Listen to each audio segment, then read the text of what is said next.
Stapakaya cha dharmasya sarvadharmaswarupini avataravarishthaya Ramakrishnaya te namaha. So today we are going to discuss the perhaps most widely known school of idealism belonging to the Mahayana lineage, Mahayana tradition. We are discussing Shunyavada, Nagarjuna. Nagarjuna's Shunyavada may not qualify for being called an idealistic philosophy in comparison with the Yogachara system. But frequently scholars may consider it a bit idealistic in the sense that it is not at all realistic. The difference is Yogachara system considers all objects to be non-existent, except ideas and concepts that emerge in our mental horizon, in a chittam. So chittamat, Vijñapti Matrada Siddhi is a well-known book by one of the Yogachara philosophers. So, for example, it's a Vasubandhu, one of the Yogachara. So Vijñapti Matra means only Vijñanam. So Vijnanam roughly translates into consciousness in modern English. So this Yogachara system is sometimes called the Vijnanavada because it focuses on consciousness. In that respect, it may be called Vijnanavada, but a much more widely accepted and acceptable term is Yogachara because they primarily depend upon meditation and contemplative practices for reaching this experience of Vijñapti Matrada Siddhi. When you realize the truth that everything is only Vijñapti, everything is only Vijnana, everything is only consciousness. External objects do not exist independent of our perception. Perception in the sense, ideas emerging in the mental world. So, in that respect, it is the only exclusively, completely idealistic system of philosophy in Buddhism. So, we may, of course, the primary exponents of this system were two brothers, were Asanga and Vasubandhu. Asanga was the elder brother, Vasubandhu was the younger brother.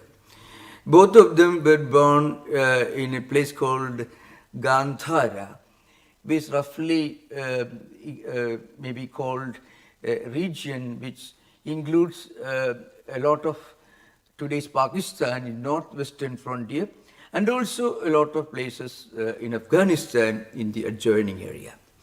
So it is not Kandahar as frequently mentioned. Kandahar is in different parts of Afghanistan. But some scholars would tell you that Gandhara was an ancient kingdom because it is clearly mentioned in the Mahabharata. Going back to 3300 BC, that means roughly 4th century, 4th millennium time in Mahabharata mentions Gandhara. And also in the Shukla Yajurveda, in the Brihadaranyaka Upanishad, in the discussion of Tattwamasi, can you hear? Can you hear? Shashi, you're not visible. Ask them to unmute. Maharaj, we can't hear you right now. So, yeah, I think, let me see. Can you hear now? Yes, now we can hear. There is a problem. What happened? It was an accidental mute for somebody else. Okay, that's right. Okay, fine.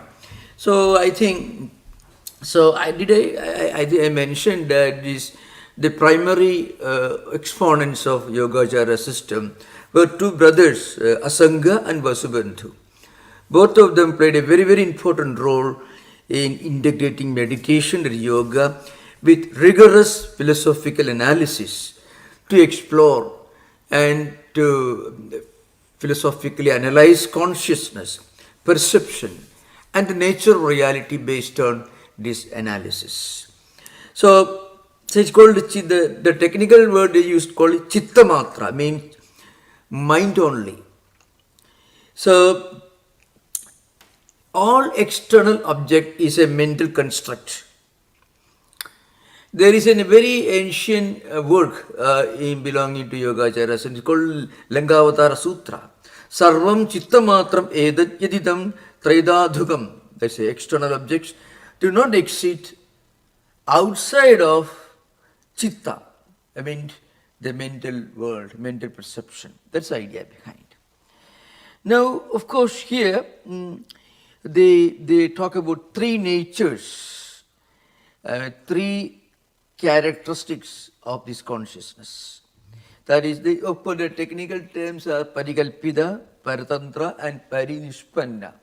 Parikalpita means imagined, just illusory projections. Paratantra means something that is dependent upon something else, that is dependent origination, called pratitya samutpada. The unstoppable flow of consciousness. This is one dimension of consciousness. The other one is illusory projections, which are only just parikalpita, means just imagined, comprehensively imagined. Pari is a Sanskrit prefix which means in a very comprehensive manner. Parinishpanna is reality, the actual perception, the actual understanding, free from all conceptualizations. In other words, consciousness itself, without any connection to any connection with any external objects. That is the nature of parinishpanna, means perfected, independent consciousness. To reach this level is the goal of human existence. There are many interesting works belonging to this lineage, this tradition. Some works are supposed to be direct instructions from Buddha himself, and some works are coming from authors like Maitreya, one of the ancient writers, and then of course Vasubandhu and Asanga, two brothers. They together made this world. So for example, Alaya Vijnanam, Pravritti Vijnanam, Idi Chittamatram, Mano Vijnanam cha. So this is a very interesting point to keep in mind. Alaya Vijnanam. Alaya means a repository, accumulated, the original storehouse. Pravritti Vijnanam means like waves in an ocean or in a river. The wave, or let's say, think of the ocean without wave. It is alaya, means storehouse, repository, the source, the storehouse. The waves are pravritti vijnana. So different perceptions that we get, that we receive, they're all just like waves. There is one fundamental repository, that is alaya vijnana. Now another important point that may be a great interest to any student of Yogachara system is they have a unique concept of what they call Tathagata Garbha. Tathagata Garbha Sutram. Sutram means a hymn. That's the only word we can use. Sutra means long poetical work. So according to this sutra, in every human being, there is a potential to attain Buddhahood. If he works hard through these Arya Satyani and Eightfold Disciplines and practices these spiritual disciplines, he can bring out this inherent, indwelling Buddhahood. So, Tathagata Garbha. Garbha means womb, the source. So in everyone there is this potency, the potential to become a Buddha. So some Buddhist scholars in later days, modern exponents, try to explain this in the light of the rebirth stories of Buddha. So you can, of course, this we have discussed many times in the past, so I don't want to mention it again. And today morning, 11 o'clock, we had a lecture on Vedanta and Buddhism. So I discussed this point. The Eightfold Disciplines roughly compares with the fourfold spiritual qualifications called sadhana chatushtaya sampatti, Vedanta. So if you are interested, you can discuss during interaction. So the point is, in everyone there is this potency to become a Buddha. Now, and they argue that unless this potency is there, you cannot really become a Buddha. Is hearing audible? Can you hear me? Yes. Yeah. Yes, So correct. unless there is something within us, this Buddhahood, we cannot attain nirvana and become a Buddha. So all these ideas are linked to Yogachara system. So Pravatti Vijnanam are independent individual dimensions of consciousness. Alaya Vijnanam is, in fact, the original exponent of Alaya Vijnanam was Asanga himself. Asanga was there are different views, both were brothers. Asanga was the elder brother. Vasubandhu was actually a realist belonging to the Hinayana tradition, was a realist, built a Sautrantika and Bhashikas. So he became a Mahayana follower under the influence of the elder brother Asanga. This is the story that goes like that. So the three important names that we have to keep in mind in the Yogachara tradition, the most important well-known names are Asanga and Vasubandhu.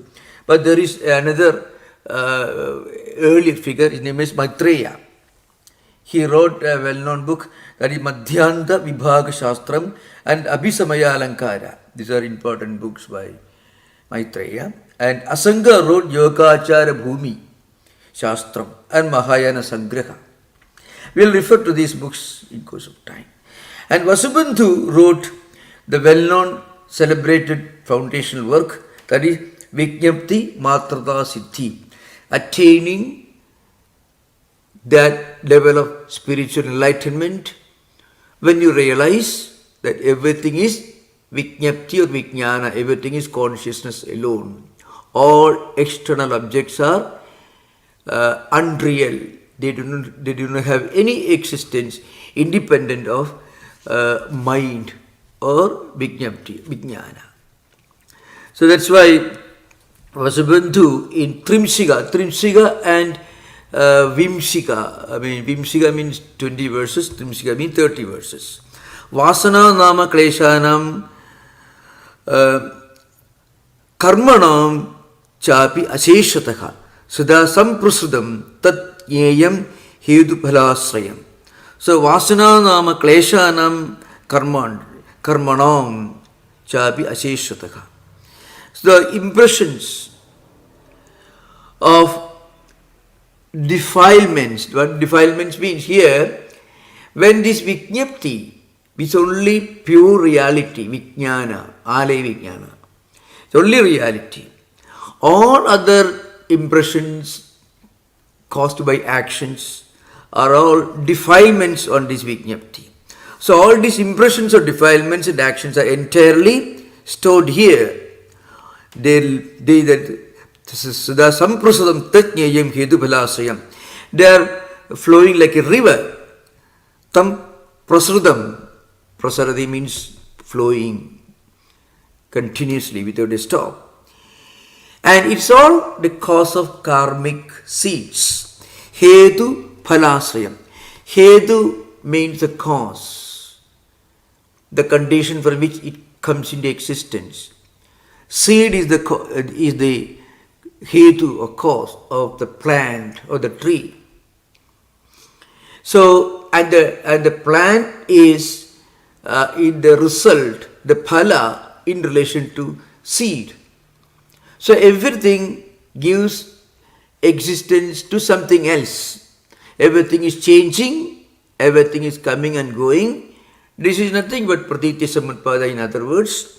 So everything in this world, all experiences involving different objects in empirical phenomena, they're all cause-effect flow, nothing other than that.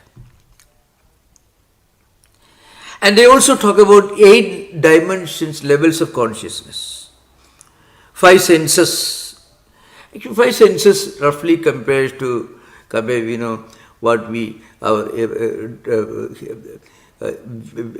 eyes with which we see, the visual, the auditory, and what we touch, what we smell, what we taste, all this. Mind, the mental faculty, these also dimensions of consciousness. But remember, these are all coming and going like a river that flows. Now when you reach Vijñapti Matrada Siddhi, that attainment, which roughly is equivalent to, more or less equivalent to Nagarjuna's realization of Shunyata. Nagarjuna says, when you realize that all these empirical experiences, including our birth, life, death and rebirth, all belonging to Praditya Samutpada, dependent origination. When you realize this, then you come out of samsara when you get this experience of Sunyata, Loka Samvriddhi Satyam and Paramartha Satyam. Loka Samvriddhi means empirical, common sense experience. When you transcend that, you realize Sunyata. Again, you have to remember, Sunyata doesn't mean, it never means nothingness or emptiness. Sunyata is a mystical experience. So, I want to mention a few things here. When you study philosophy, especially spiritual philosophy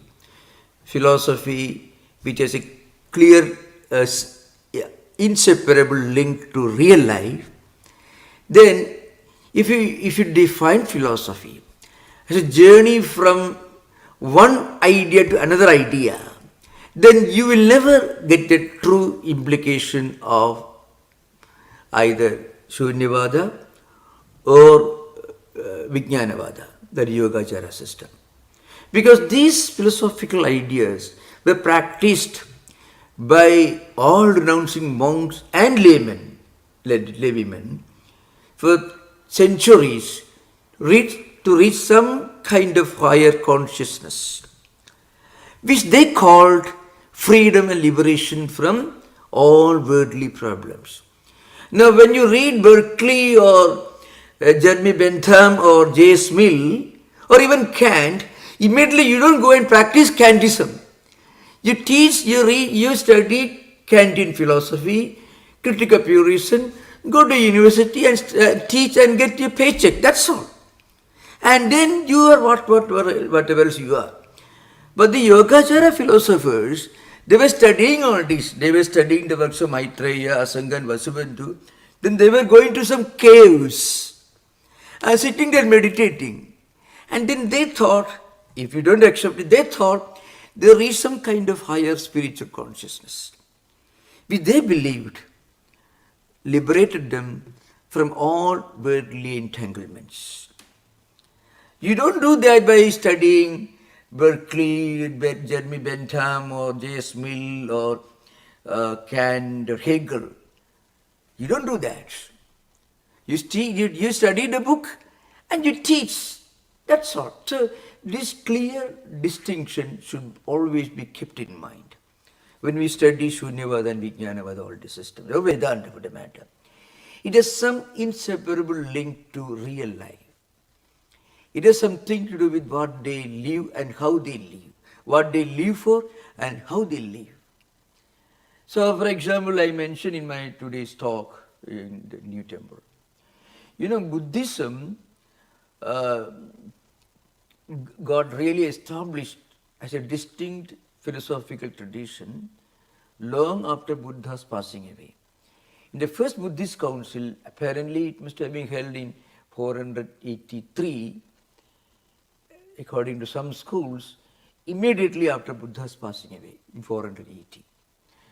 560 to 480 is Buddha's time, 80 years. And according to some other schools, they do not consider. There are many various views. The first council in which 500 Buddhist monks participated was held in Rajkir, called Rajagriha, Pataliputra, the capital of Magadha Empire, under the presidency of King Ajatashatru. He was a Hindu king who also followed Jainism and Buddhism, King Ajatashatru. That was held under the leadership of King Ajatashatru, and there was a great follower and disciple of Buddha, Mahakashyapa. He played a prominent role.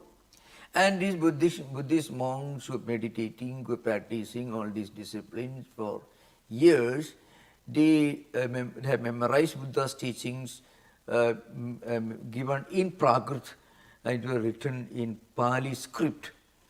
And that's how Tripadakas came into existence. So they were not jumping from one idea to another idea. So philosophy for Buddhism is not a journey from one concept to another concept. It's a journey in real life. And the journey took place in their inner spiritual space. So that's an important point to keep in mind. So 8 levels of consciousness. For 5 senses, I mentioned, visual, auditory, and so on, 10 sense of smell, sense of taste, and so on. Then mind, mental, then Krishtamana they call, defined self-awareness, or normal misconceptions that we have. And Alaya Vijnana. Alaya Vijnana is the central source, the storehouse of all consciousness. So this is just to give you an idea of this. First, total rejection of all external objects. External objects and perceptions do not have an existence independent of the mind. So a few books, one is Maitreya, the earlier one, and his well-known text are Madhyanta Vibhaga Shastram and Abhisamaya Alankara. And then the 2 brothers, one is Asanga, other one is Vasubandhu. Asanga was the author of Yogachara Bhumi, which is a very important work, and Mahayana Sangraha.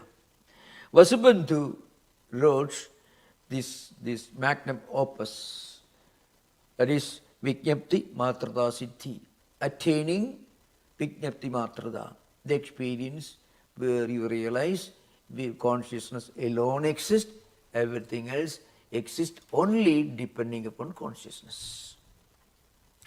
So this is just to give a background to this.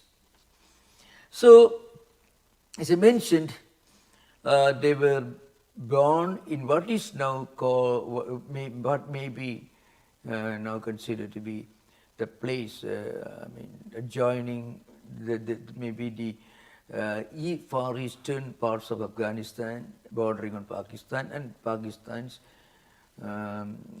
northwestern frontier. It's called Gandhara. But according to ancient traditions in the historical books, Gandhara was a country associated with the dynasty of a Hindu king. So even Mahabharata, there is a character called Gandhari.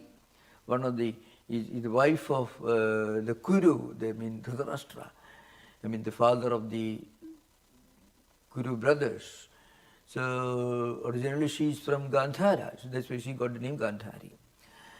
So Asanga belonged to the 4th, 5th century AD.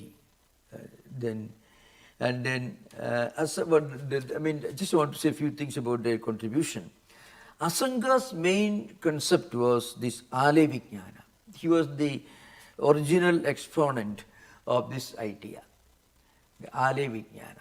It means there is this storehouse, repository of all dimensions of consciousness. You are able to perceive something because Alaya Vijnana takes the form of Pravritti Vijnana, independent dimension of Alaya Vijnana. So, Pravritti Vijnana roughly compares with the waves in a river or ocean. Alaya Vijnana is the ocean itself. And he was the one who synthesized the Yogachara teachings. And as I mentioned, his well-known book, already mentioned here, his most important book is Yogachara Bhumi. And also well-known book he wrote, Mahayana Shastra Sangraha, etc. Mahayana Sangraha. Vasubandhu's contribution was that he was the one who articulated one central thesis, one important central thesis in Yogachara system, that is known as Vijñapti Matra. The mind alone exists. A doctrine that says mind alone exists, nothing else. And he completely refuted the realistic schools of Vaibhashikas and Sautrantikas that we are going to discuss in the coming days, Kumaralata and others. There were two schools of realism. One is Sautrantika, the other is Vaibhashika.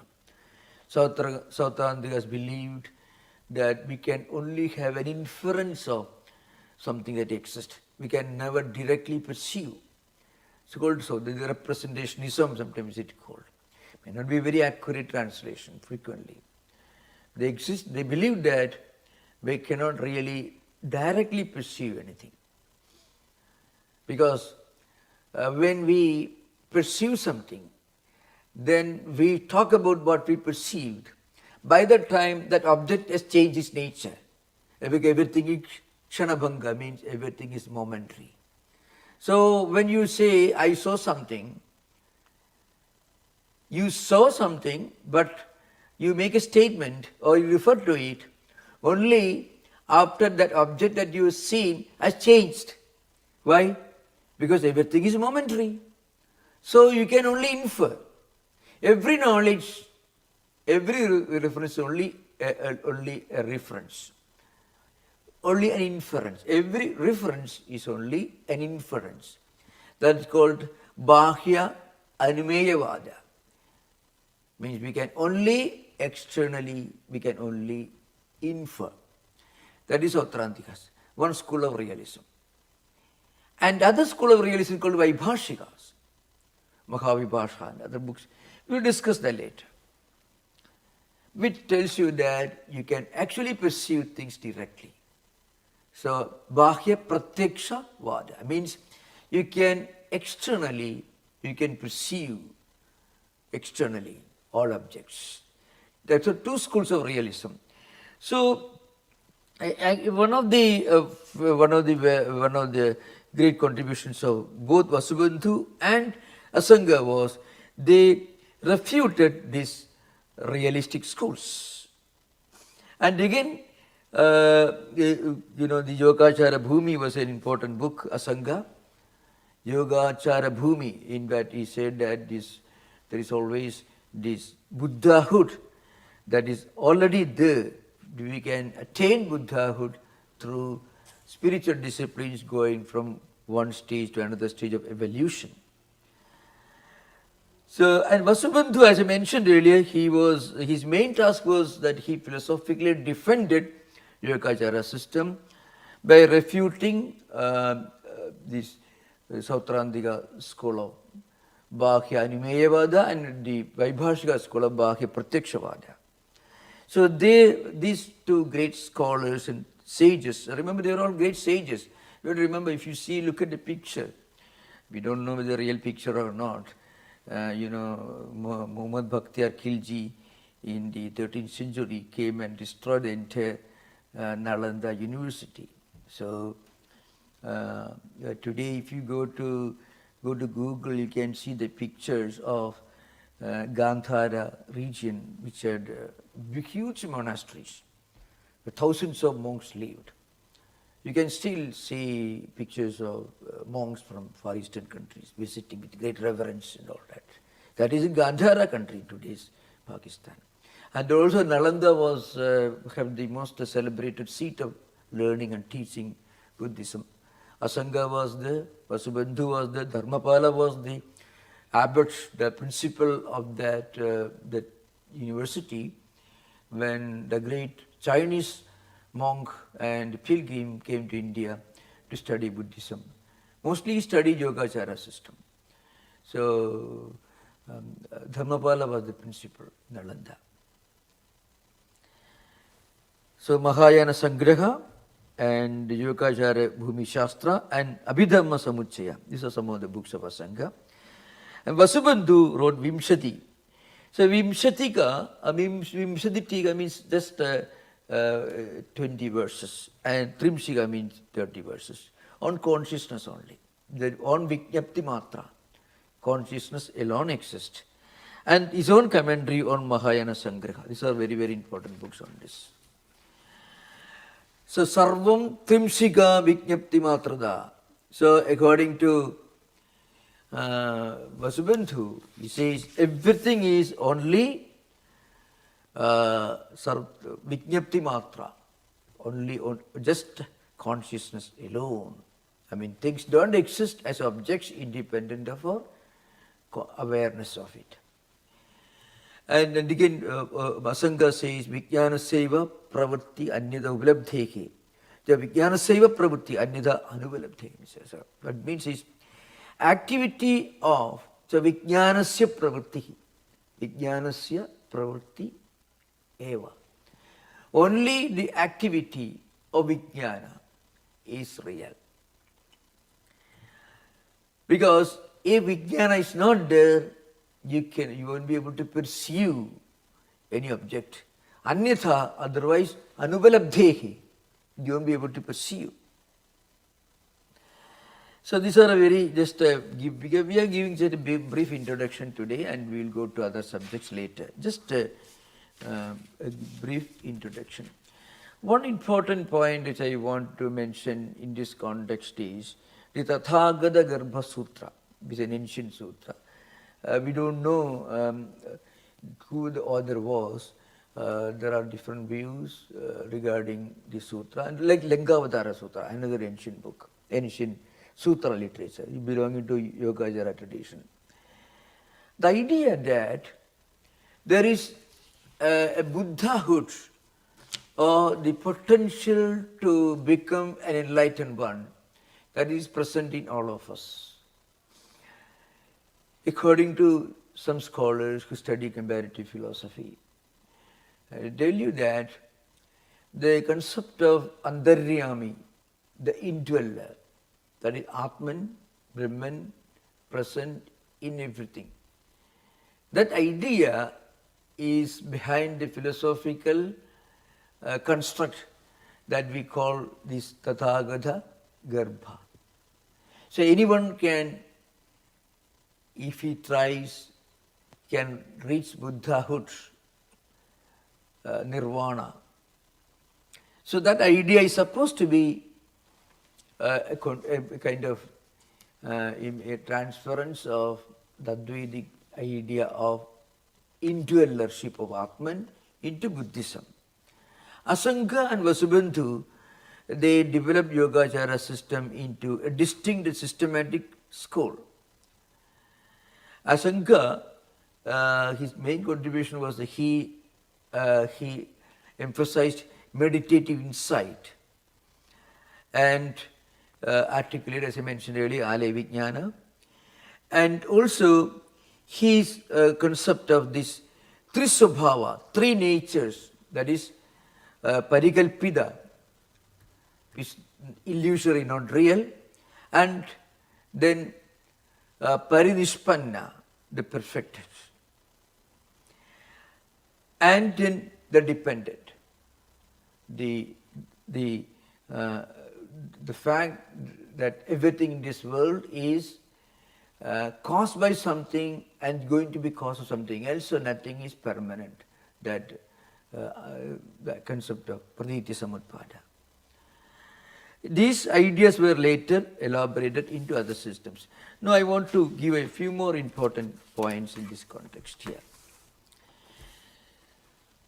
It is said that Vijnapti Matrada concept is the core philosophy Yogachara system. So if somebody asks a question, Yogachara believes that Vijnanam or Vijnapti or awareness or consciousness alone exists. Then how do we or why do we perceive external objects coming one after another? Externally. Unless they existed externally, there is no way to explain why they emerge. That's because they are all present in the subconscious level, called that Ale Vijnana, the storehouse. So when the five senses of perception connect with the external objects, immediately from the Ale Vijnana, these different dimensions of consciousness, individual consciousness called the Pravritti Vijnana, they come into existence. And then we see it is something different from Ale Vijnana. So it is nothing but Ale Vijnana, just like looking upon the wave in an ocean as different from the ocean itself. Wave is only one manifestation of the ocean. This is how they explain this. And I already mentioned these 8 levels of consciousness, that is the 5 dimensions of consciousness based on what we see, what we hear, what we touch, what we smell, and what we taste, plus mind. Mind has different dimensions. Mind which is afflicted, Krishta, it's called Krishta Mana they call. Normally, when we perceive things in normal life, without understanding that those things are only momentary flow of sensations at a mental level, those things, those experiences will defile our chittam, our mind. Then what happens is mind becomes klishtamana. But all these are stored up in the Ale Vijnana. So Ale Vijnana is the foundational layer of consciousness. Ale Vijnana contains potential for all possible experiences and linked to karmic seeds. It's called a Ketu Palasya, I mean Bija Rupa they call it. So whatever we have done in the past, those actions are gone. The external instruments with which we perform those actions, they no longer exist. But the vritti or the residual effect in seed form, they already exist in the Ale Vijnana. In Vedanta you find these seeds constitute your Sukshma Sharira or your subtle body, which is not visible, and these karmic seeds will manifest in different ways in succeeding life cycles. But according to Yogachara system, these karmic seeds are accumulated and stored in Ale Vijnana. And when we again are born, when we are born again, when we go through certain circumstances where those karmic seeds may connect and re-manifest and re-experience in this life, that becomes the cause of this continuous flow of samsara, which is called praditya samutpada. But when we realize that it is only a praditya samutpada, it is dependent origination, then we come out of it. So dependent origination is nothing but a way of implying their permanent existence and also implying their impermanence. Once we realize this, then we come out of samsara. And as for these three swabhava, it's again another important contribution of Vasubandhu and Asanga. 3 intrinsic nature of phenomena and how our awareness or consciousness or vijnanam or vijnapti perceive those things. One I mentioned, that is parikalpita, that is a nature which is imagined. Parikalpita means comprehensively imagined, mistaken perception of duality, subject and object. We live in this world, we think external objects do have an existence independent of subjects. This is parikalpana. I mean, it is a mistake. It's an imagination. When we realize this Vijñapti Matrika, then we realize that external objects do not have independent existence, independent of the consciousness. And consciousness as Ale Vijnana, you may call the macro dimension of consciousness, which is like ocean, which contains all potency for different expressions of the ocean, different manifestations in the ocean, like waves, drops of water, tsunami, all these are different expressions of the potency, the potential within the ocean. Like that, Ale Vijnana has this potential because it is the repository of all accumulated seeds or samskaras, karmic seeds. It's called Hetu Phala, karmic seeds. Not karma, but the residual leftover of karmas. Whatever we do, we cannot escape leaving behind a seed. The seed is in the form of samskaras. Buddhists do not go as far as yoga system in explaining this movement of karma. Yoga system, you do something, it leaves behind a vritti, and the vritti, when a number of identical vrittis are generated by the same action, it produces a strong tendency called the samskara. And when you have the samskara, in any life, even 1,000 years after the action, there is a possibility that you may repeat that action again because of new vasana. Vasana means a natural aptitude. For example, the aptitude of a child to learn music or art, maybe because of so many years or maybe life cycles of accumulated tendencies. And sankalpa, and again repetition of the same action. All this happened because the seeds are accumulated in the Ale Vijnana. And it is the great work of this Asanga who articulated this idea of Ale Vijnana. It's very important. So these are very, very important. Ale Vijnana concept of Asanga and Vijñapti Matra concept of Vasubandhu, and also the Tathagata Garbha concept that comes from Tathagata Garbha Sutra. These are all very, very important. Technically, even if you don't believe in God or anything, you can, if you study Yogachara system, you will know a lot about how and why we act and think and move in a certain manner. You don't have to refer any book, because suddenly you get a new flashlight into the inner world of our own mind when we study Yogachara system. Most probably, some of the great commentators on Patanjali Yoga Sutra must have been highly influenced by the works of Asanga and Vasubandhu. So one is Parikalpita dimension of consciousness or nature. There is three subhavas, three natures. Second, Paratantra, that is depending upon something else, that is the empirical world, the nature, and the interdependent origination of empirical phenomena based on causes and effects, conditions. Everything has a causal dimension and also an effect dimension. That is Paratantra.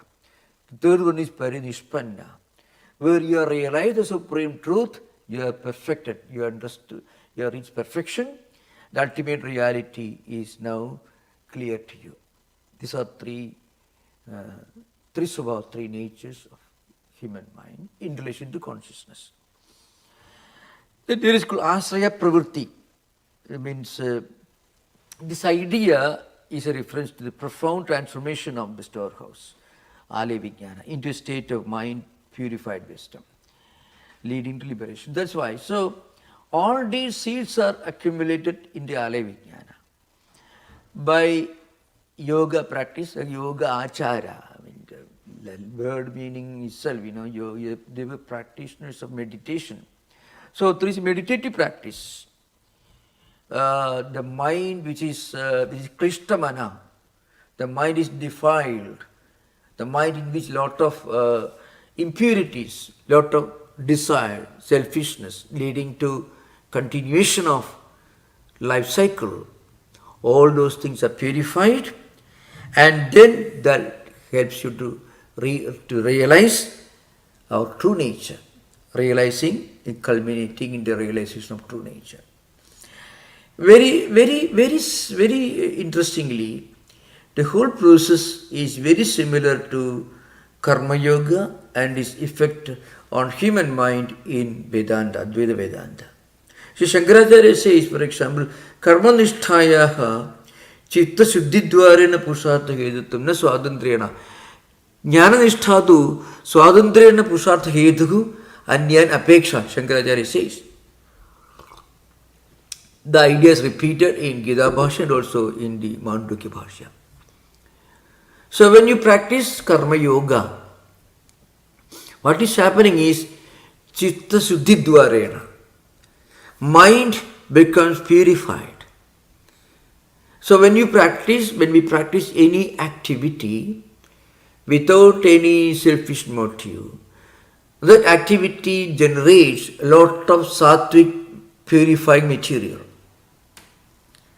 And that will make my mind ready for a transcendental experience.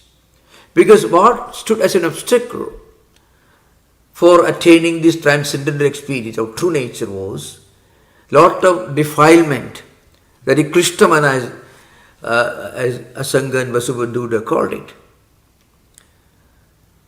Desire, selfishness, sadurmi, it called many other things, avidya, smedha, raga, dvesha, abhinivesha, all these things. It's called kleshas, called Patanjali, we call it kleshas, panja kleshas.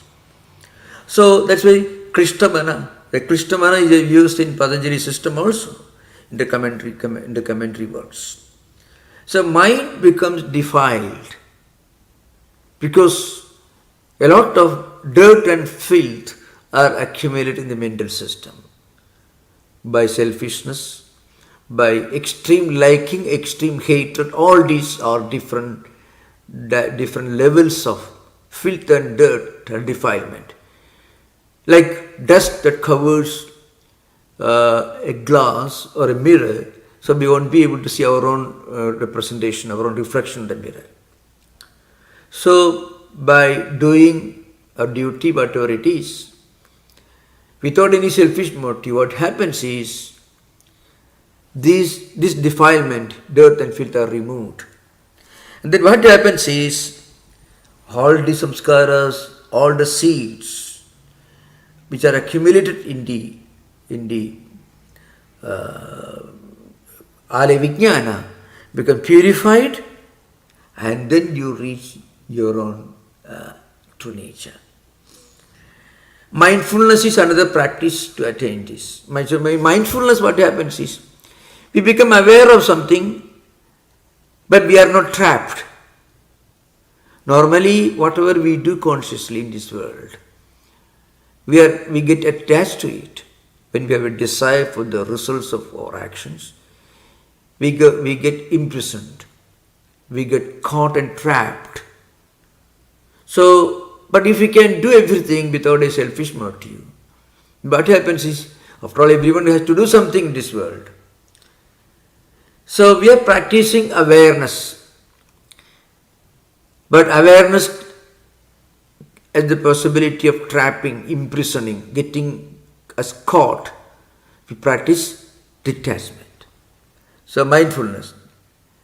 So without awareness, you cannot practice detachment. And without detachment, awareness can be a trap, a prison. So Sati Upattana Sutta and Mahasati Upattana Sutta, belonging to the Hinayana tradition, the Pali canonical tradition.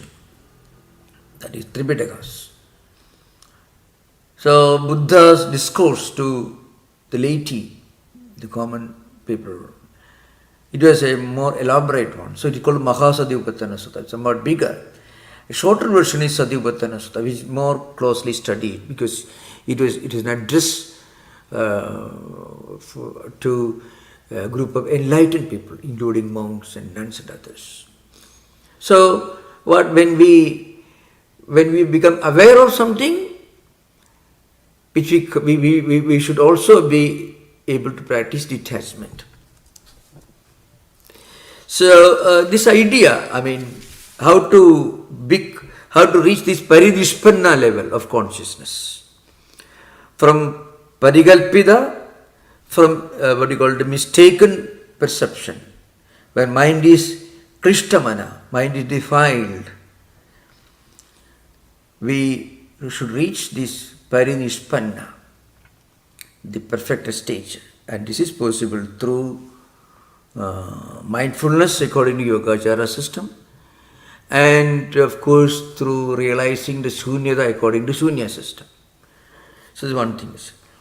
So one of Buddha's well-known work, which it's supposed to be a direct discourse from Buddha, it is called Arya Sannidhi, Arya Sandhi Nirmojana Sutra.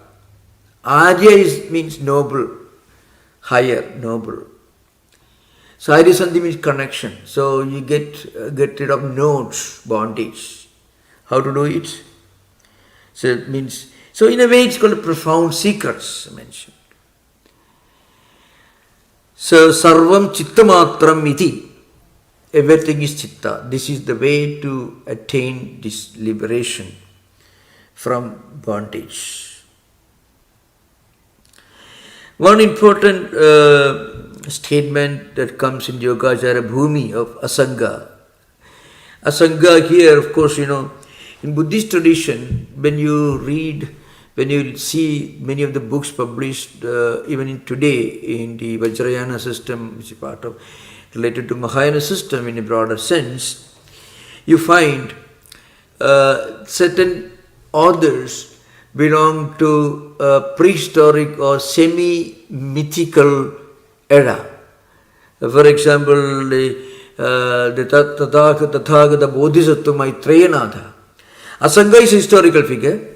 So this well-known book, Yogachara Bhumi, is attributed to Asanga, but some of the traditional Buddhist scholars will tell you it is coming from Bodhisattva Maitreya. So in that, Asanga says, Vijnanasya pravaha sadatam pravartade. So the same that we quoted earlier, prasudam pravartade in the earlier quotation. The Vijnana is always flowing. So you have seen all these different manifestations of individual Vijnana, individual fragments of consciousness you find. But when we realize that they are all part of the Ale Vijnana, and then we practice mindfulness, that is awareness plus detachment. What happens is, we get out of this pravaha. Pravaha means continuous flow. And then we can see the pravaha. We can be a witness of pravaha. The witness aspect, which is related to mindfulness idea, that is very important, directly coming from Advaita, witness.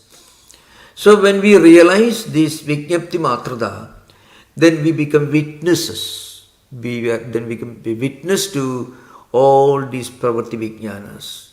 Because we are aware of them, but we are detached from them.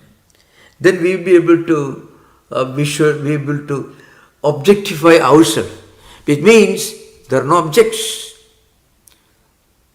So the very distinction between subject and object itself disappears. That is parikalpita, that is only imaginary.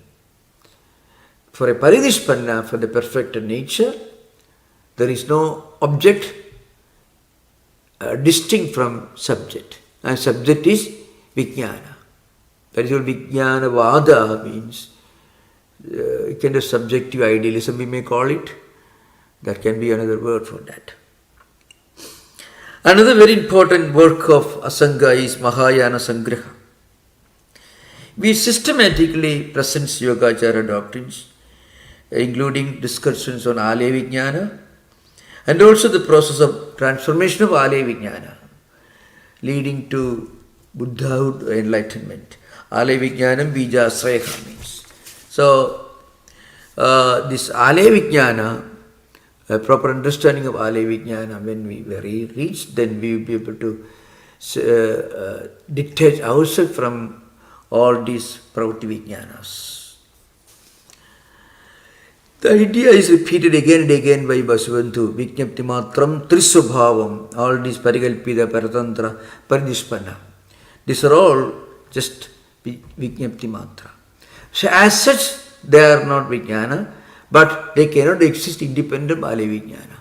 That means, independently, none of these objects associated with Parikalpita, Paratantra have independent existence. All empirical phenomena exist because of Alaya Vijnana. When we realize this, objects disappear. Objects are perceived and realized to be unreal. Only the all-aware, all-knowing Vijnana exists. I think today we have just discussed some important points, and we will take up some important topics and subjects we will discuss later. Just to leaving the background of this very wonderful system is all the more important because in modern times there is a lot of consciousness studies happening. Frequently, the main problem is when we take a small little piece from out of context from many of these books and then suddenly make a big splashing interpretation in the light of modern discoveries. We may or may not do justice to the original text. But Yogachara system is the first attempt in the history of world philosophy that made consciousness the central focus of its study and contemplation. That is the uniqueness of Vijnanavada. Okay, thank you. Again, I want to repeat, it is called Vijnanavada because it focuses on consciousness. But that is only secondary name.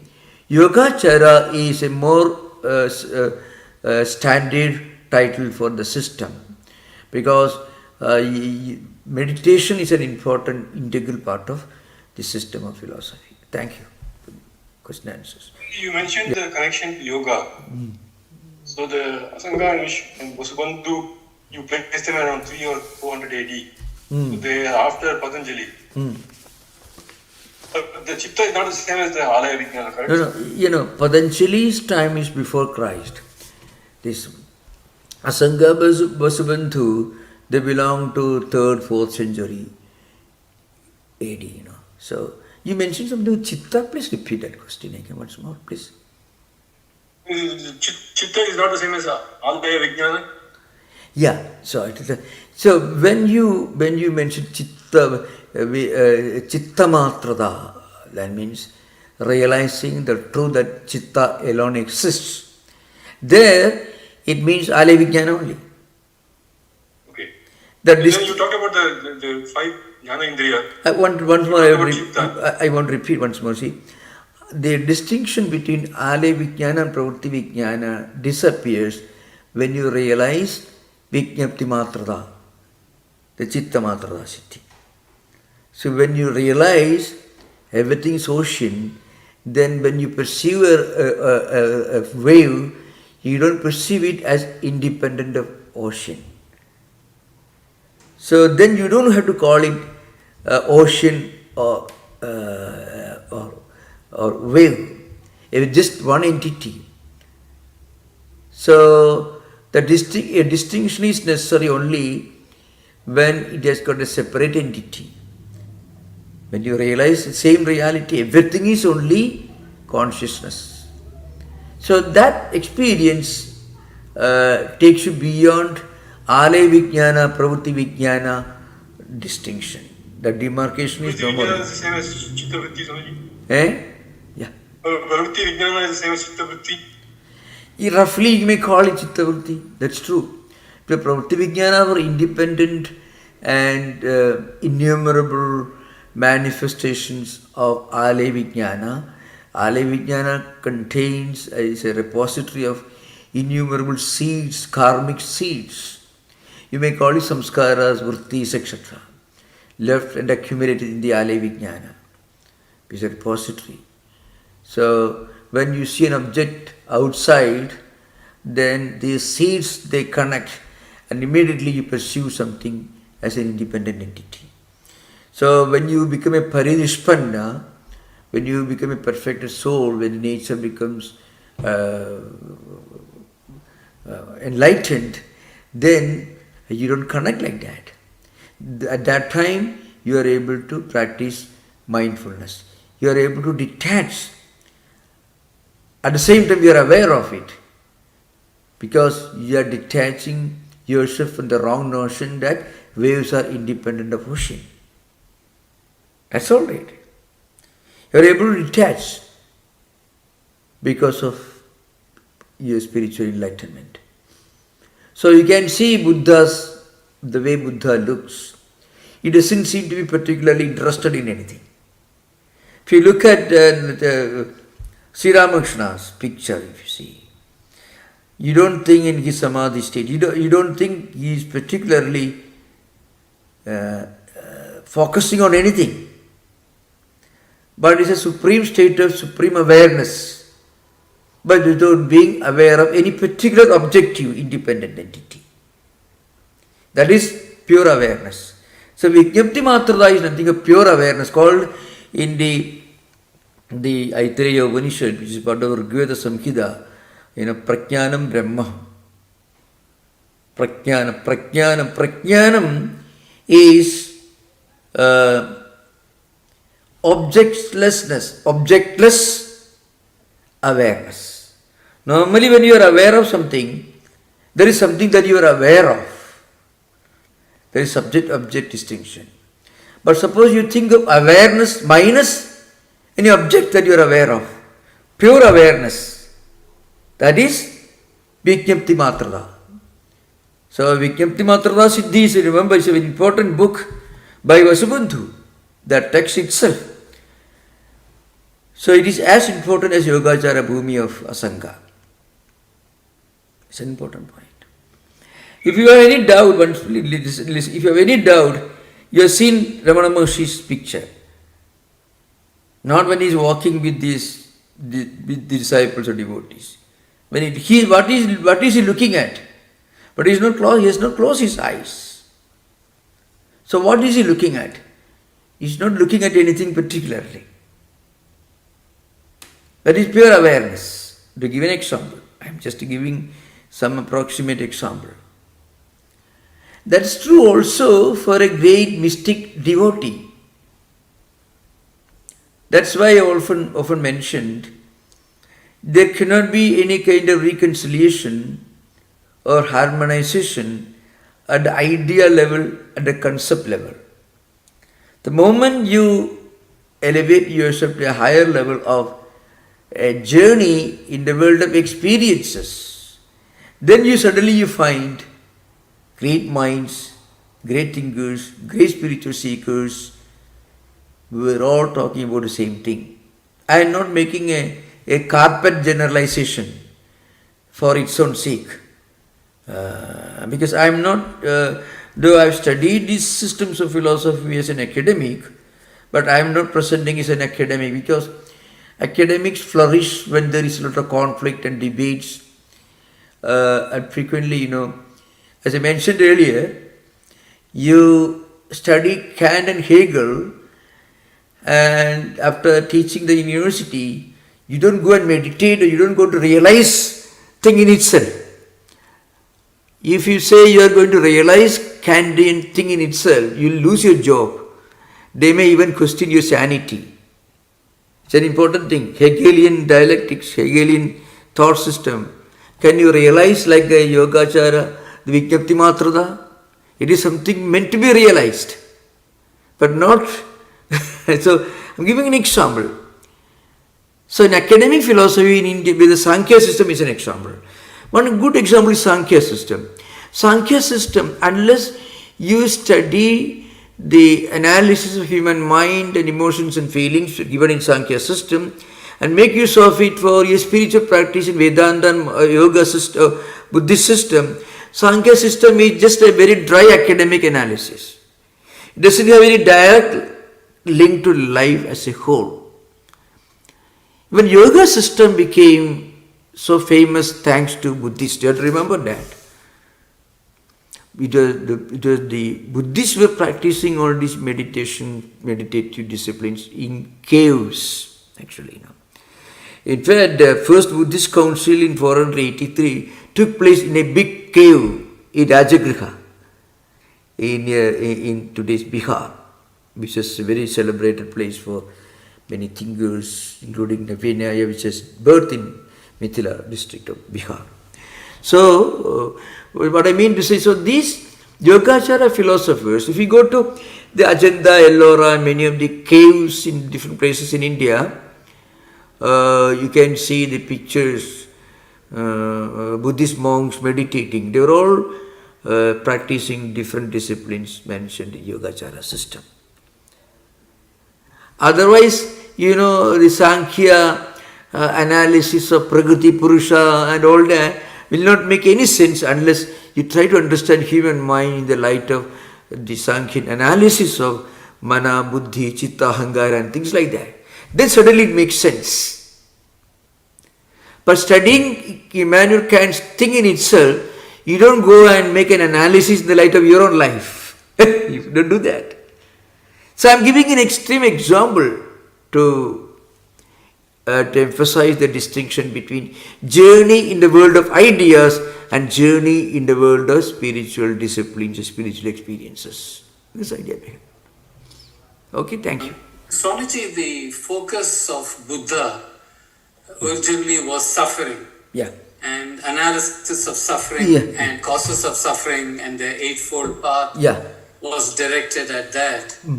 With these philosophers like Vasubandhu and so on focusing on consciousness, would you say they moved away from that original focus on suffering and they went into higher ideas and higher thoughts? The dialectical ideas, different philosophical debates and discussions develop in a system of philosophy. This Vasubandhu and Asanga lived in the 3rd, 4th century AD, and Buddha passed away in 480 BC. So, roughly around 800 years nearly, or less than 800 years. So that's a long period. The evolution of the spiritual philosophical tradition, Naturally, these great thinkers. So they moved away from that focus on suffering? They did not move away because idea, for example, okay, I'm coming to that. The very concept of Tathagata Garbha, for example, it teaches you that there is the potential for everyone to attain Buddhahood in every idea. Now, many Buddhist scholars explain this in the light of Buddha's own narration of Jataka tales. 543 life cycles Buddha had. And each life cycle, he showed something unique. Great compassion, great wisdom, great discerning wisdom, higher spiritual qualities. Even when he was born as a monkey, it's called, he sacrificed his own life for the sake of his subjects. So, many Buddha's entire range of Jataka tales is a kind of step-by-step evolution into Buddhahood. So, in each he showed something unique. So, some scholars have expressed the idea that the concept of Tathagata Garbha is anything alien to Buddha's original teachings. And Buddha's own the Satipatthana Sutta. People teaching mindfulness in 21st century won't even refer to Buddha. They teach as if it is their own creation, but actually it is a discourse by Buddha. So, as centuries went by, different scholars, they developed different ideas. So, these three important figures, there are many others, Maitreya, Asanga and Vasubandhu. The contributions only made the profundity of Buddha, or the grandeur of Buddha's teachings more explicit for the followers, really speaking. Yeah. Thank you. Yeah. My question is regarding, you mentioned that Yogachara, he talked about karma yoga. How is karma yoga different in Vedanta, especially bhakti yoga versus in the Buddhist practice of karma yoga? Yeah.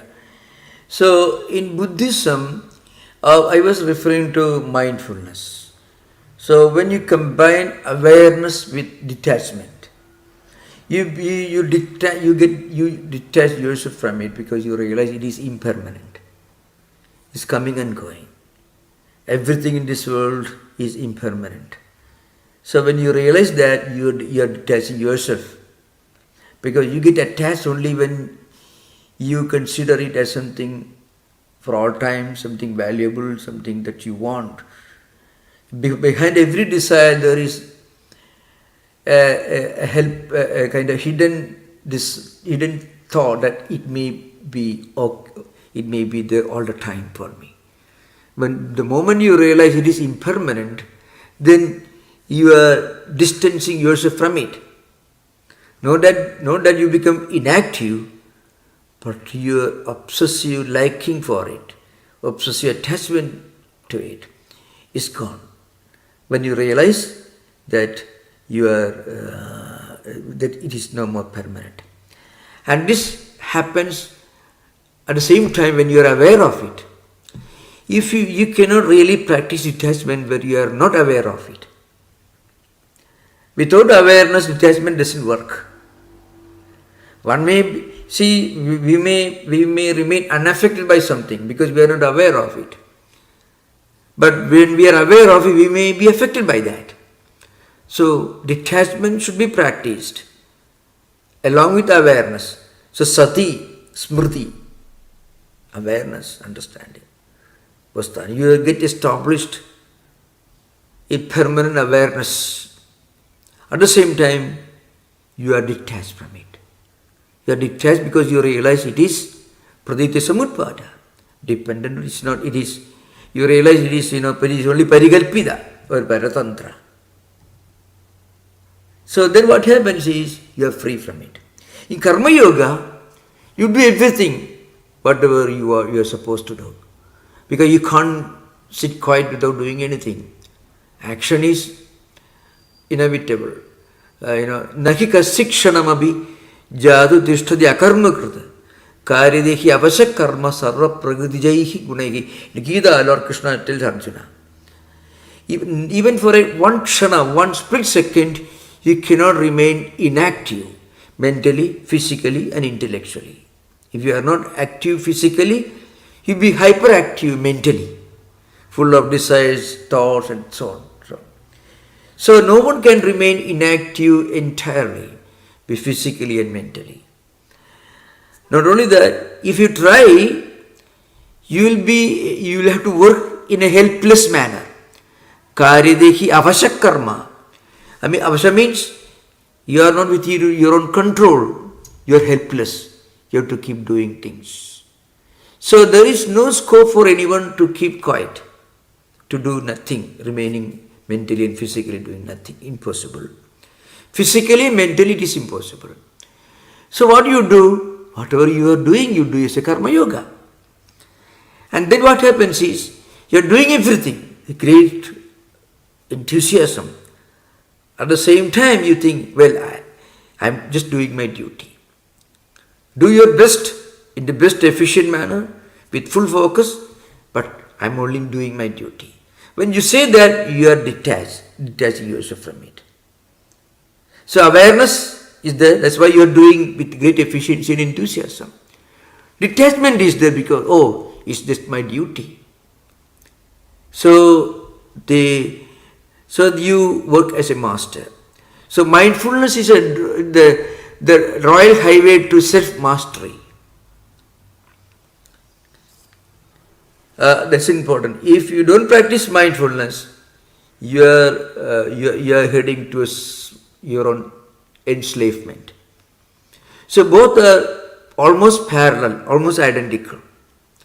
That's an important point to remember. Buddha's life itself was a great example of Karma Yoga.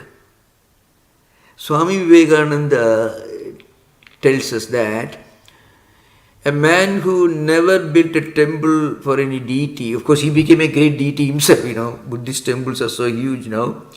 And there are so many other deities also in Buddhist temples. You can see some deities don't look very pleasant also, you can see. So you can find many books published by Tibetan Buddhism, Vajrayana and all that. Anyway, the point is, what I want to tell you is, Buddha never advocated belief in a creator God. But Buddha always insisted on doing things, your duty for others out of compassion. He did not talk about karma yoga, the word he did use, but the compassion he uses the word compassion. And you find in one of the Jataka tales, Mahakavi Jataka, Maha means a big huge monkey, was a king monkey. He sacrificed his own life just to save the lives of his subjects. There are many, just give an example. So that action was out of compassion. Karma Yoga also is a compassion actually. You are not keeping quiet because you don't have any desire. You are active, but still you are practicing detachment. Almost identical. Thank you. Yes, Swami. I do have one other thought though, is it sounds like that kind of mindfulness plus detachment sounds similar to the practice of Viveka. Would that be accurate? Viveka, the discrimination between permanent and impermanent? Exactly, the same, they are interlinked. Every Buddhist practitioner will have all these qualities that we discuss in Vedanta. Nitya Nitya Vastu Vega Iga Matra Phala Viraga.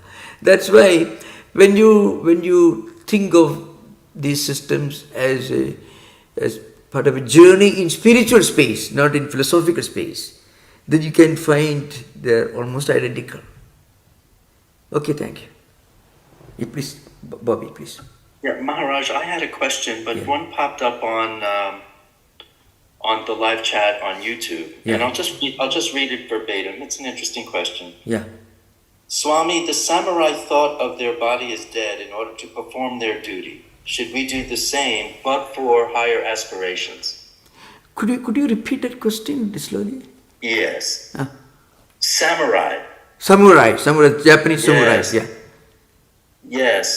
Thought of their body as dead in order to perform their duty. Should we do the same, but for higher aspirations? Yeah, I think the samurai culture doesn't have anything to do with what we normally understand spirituality. It's a code of honor that existed in many of the ancient people, different cultures. The extreme sacrifice, the extreme dedication to the duty, that is there, but in a far-fetched manner, you may be able to link that to karma yoga and dedication, things like that. But frequently, if you look at the history, it was not entirely a spiritual concept, the samurai ideal of self-dedication. In some of the martial races in India, they had it there. But I cannot think of anything spiritual in that. There's something honorable, something respectable, something great, but to call it spirituality, it should be in a way useful for your own spiritual progression. That's very important. duty for its own sake. Maharaj. Yeah. I was just going to say, Maharaj, in the West, it's often assumed that the martial arts traditions have spiritual aspects to them, or at least are related, distantly related somehow. That's part of martial arts tradition in Eastern countries. That's there. In fact, many of the ancient martial systems I'm coming from, they meditation and prayer and worship, all these things are part of their system. When we talk about Buddhism and Vedanta, I don't think we have to need a long rope to connect them. Where you have to stretch it both ways too far to see a link.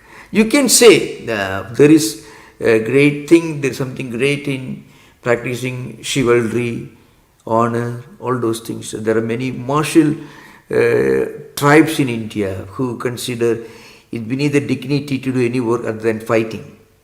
There are many such martial tribes in India for thousands of years. And British only had to use them for their own. So every battle that British fought, they got every battle won by Indians against fellow Indians, practically, When they went their small tiny kingdoms fighting with each other, they used one group against another. That's wonderful. I don't know if you can call it anything spiritual, but at the same time I tell you, when a society stands together, united to preserve its culture and tradition, out of a sense of sanctity and sacredness to their lineage, then there is something profoundly spiritual in it, no doubt about it, absolutely no doubt. If you think of the last stand of the Masada, for example, the entire defending group, they perished in a way. So they were trying to defend their holy place against invaders. In India also, it happened on many occasions. The Rajputs, 30,000 women practiced. They flung themselves to fire, burning fire, to save their honor when the invaders, foreign invaders, Muslim invaders attacked parts of Rajasthan, Mewa, Uday, other places in Rajasthan. The stories are there, no doubt. So when a brave person, or a brave society, or a brave community expresses strong willpower, bravery and courage to preserve, to protect, to defend a tradition, a culture that they consider sacred as part of their lineage, and they don't care for their own survival, there is something profoundly spiritual in it. But Buddha would not have agreed with that. We are talking about Buddhism here. Buddha belongs to an entirely different category. But Buddha would have approved of this, because total lack of one's own comforts and dedicating oneself for the preservation of an ancient culture and tradition, there is something truly spiritual about it. That's true. But samurais were frequently, they were mercenaries.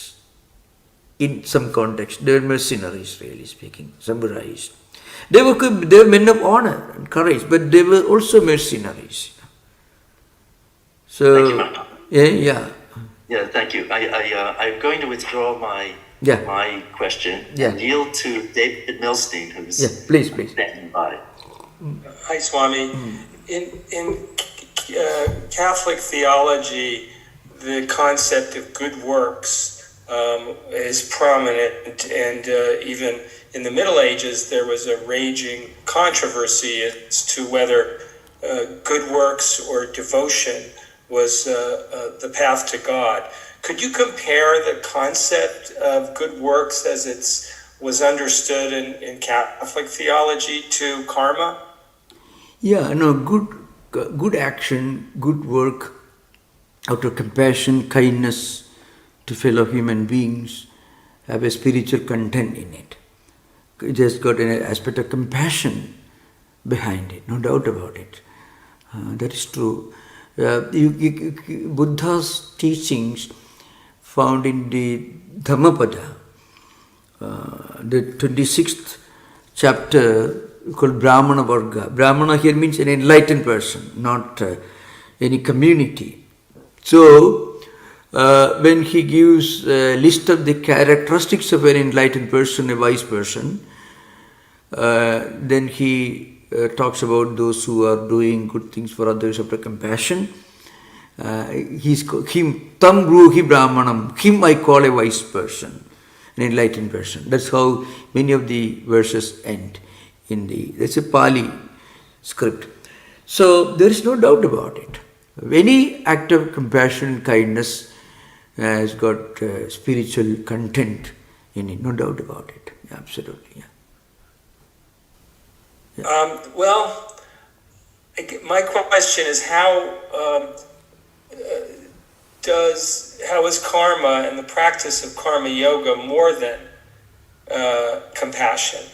In other words, if one is an adherent, how is that more than merely being compassionate in the sense of good works? Thank you. I'm coming to that. It's a very relevant question. Now, when we do something out of kindness or compassion, on the one hand, the person whom we help is benefited, that's obvious. But that also helps us in our onward spiritual journey. So, from the parikalpita level to paratantra level to parinishpanna. So, our consciousness is sometimes defiled, not pure. Not because consciousness itself gets defiled, but it expresses itself in so many actions which are not actions of compassion. So when we practice something out of compassion, what happens is that action produces a sattvic or spiritual asset, a spiritual residual effect, and that will purify our mind. This is well known and can be experimented. Somebody or any person who keeps doing something good after compassion, kindness, even unconsciously, mechanically, will develop in spiritual life. He may be doing it out of compulsion, out of like a ritual, very mechanically. Even if a person mechanically does something good, he keeps doing something good, eventually that person begins to transform. If he does it consciously, the transformation becomes faster and more comprehensive. So, that's why in mindfulness, you are trying to save yourself from being defiled through selfish desires by practicing detachment. So also in karma yoga. If karma is done with great desire, it is not karma yoga. It is just karma action. But at the same time, the same work is done with total detachment. Just out of compassion, it becomes a potent, very powerful instrument for one's own spiritual progress. This happens. Mind has a tendency to be affected by what we do. When mechanically. If you do mechanically, the effect will be much less. But if you do consciously, the effect is more profound and much more obvious. Thank you. Thank you. So, we'll continue this discussion in the next session. Om Shanti Shanti Shanti Harihi Om Tat Sat Sri Ramakrishna Arpanamastu.